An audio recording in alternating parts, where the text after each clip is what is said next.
Hi, welcome to the Resources Roadhouse. I'm Wally Graham, and I'm at the 2019 Brisbane Resources Roundup, and I'm with Simon Kidston, and he's an Executive Director with Genex Power. Now, Genex Power are a very interesting story, I think. You've taken an abandoned gold mine and you've turned it into a renewable energy battery. Can you tell me what benefits has had for the area surrounding the project? Yeah, it's all about long-term contracts from renewable energy. So the focus is energy generation and energy storage. Right. So the way we store our energy is through pumped storage hydro. We think of it as a giant water battery, and we do that by using energy when it's cheap to pump water from the low reservoir to the high reservoir. When energy prices are high, which is typically in the early evening, we release that water through turbines to generate power.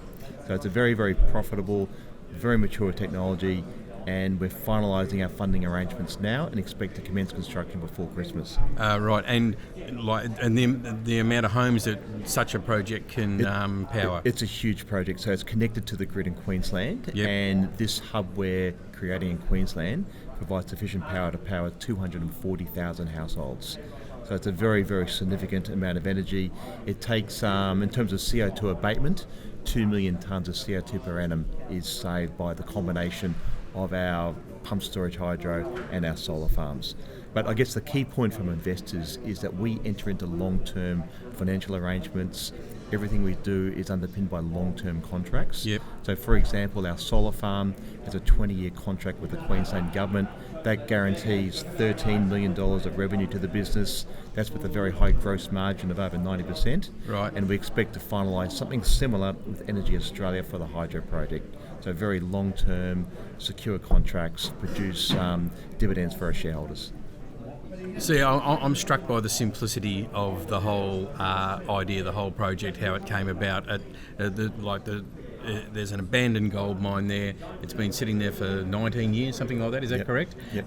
It's just been sitting abandoned. You've got a town attached to that gold mine that's was a ghost town. Now it's starting to have some life again because there's employment in the town. Everything there. There's power in the town. Just because you had the vision to work with an abandoned gold mine. It's a great story. They discovered gold here in the early 1900s. The mine finally closed in 2001 and the town became almost an overnight ghost town. We acquired the site in 2014. We began the process of turning all of that infrastructure from the gold mine into a renewable energy application. So during the construction of this solar farm, we had 170 workers on site doing that construction work for us. And by Christmas this year, we'll have 500 workers on site building the hydro pump storage. So it has totally changed the landscape of that part of North Queensland. It's revitalising the local economy. There's a strong Indigenous engagement and employment strategy, and the impact of this project will actually lower prices for energy in Queensland. So it really is a remarkable project. It's unique globally to integrate wind, solar and hydro together. It's a world first and it's happening in Queensland. Right, and we haven't really touched on the name of the project. The name of the project is? It's the Kidston Renewable Energy Hub. Yes. And we were chatting about this earlier. My great-great-grandfather was once the Premier of Queensland back in 1906. Right. And when gold was discovered at that time, they named the gold mine after him. So there is a family link, but it's coincidental that we are now involved in the business. Obviously, Genex being a public company, I'm just one of the founders. But it's a nice bit of it's a nice little bit of synergy there to throw in, and a nice thing to actually have in the family closet, I suppose. Yeah. Well, so what do we expect to hear from the Kidston project coming up in the near future? So we've got two major catalysts in the next few months. So I guess the primary catalyst is the final investment decision from our partner, Energy Australia, and our board.